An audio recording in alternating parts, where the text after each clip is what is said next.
బాలీవుడ్‌లో తనకంటూ ఒక ప్రత్యేకమైన గుర్తింపును సంపాదించుకున్న నటుడు సైఫ్ అలీ ఖాన్. ప్రస్తుతం ఆయన చేస్తున్న ప్రతి సినిమా ఇండస్ట్రీలో మంచి విజయాన్ని సాధిస్తూ ముందుకు దూసుకెళ్తున్నాయి. ఇక ఆయన హీరోగా కంటే కూడా ఇప్పుడు విలన్‌గా ఎక్కువ పాత్రలను చేస్తూ మంచి గుర్తింపును సంపాదించుకుంటున్నాడు. మరి ఏది ఏమైనా కూడా నటుడిగా తనకంటూ ఒక ఐడెంటిటీని క్రియేట్ చేసుకున్న సైఫ్ అలీ ఖాన్ మీద గత 2 రోజుల క్రితం ఓ దుండగుడు చేసిన దాడిలో ఆయన తీవ్రంగా గాయపడి ఆసుపత్రిలో చికిత్స పొందుతున్నాడు. మరి ఏదేమైనా కూడా ఆయన ఇప్పుడు కొంతవరకు క్షేమంగానే ఉన్నప్పటికీ తాను కోలుకోవడానికి మరింత సమయం అయితే పట్టే అవకాశాలైతే ఉన్నాయి. నిజానికి వాళ్ళ ఇంట్లోకి వచ్చి దాడి చేసిన వ్యక్తి ఎవరు అనే దాని మీద ఇప్పుడు పోలీసులు తీవ్రమైన గాలింపు అయితే చేస్తున్నారు. ఇక ఇదిలా ఉంటే గొప్ప కవిత్వాలను రచించే రవీంద్రనాథ్ ఠాగూర్ సైఫ్ అలీ ఖాన్కి తాత అవుతాడనే విషయం మనలో చాలా మందికి తెలియదు.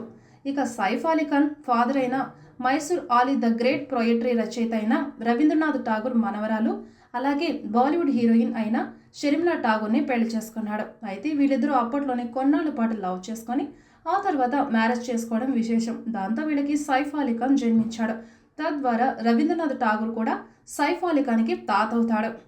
మరి ఏదేమైనా కూడా సైఫ్ అలీ ఖాన్ ఇండియన్ సినిమా ఇండస్ట్రీలో ఉన్న హీరోలందరికంటే చాలా రిచెస్ట్ మ్యాన్ అనే విషయం కూడా మనలో చాలా మందికి తెలియదు. ప్రస్తుతం ఆయన ఆస్తి విలువ 50,000 కోట్ల వరకు ఉంటుందని చెప్పడంలో ఎంత మాత్రం అతిశయక్తి లేదు. ఇక తన పూర్వీకులు సైతం నాగడబ్బులు ఉన్నవాళ్లు కావడం వల్ల ఆయా ఆస్తులు వంశపరపర్యంగా ముందుకు సాగుతూ వస్తున్నాయి.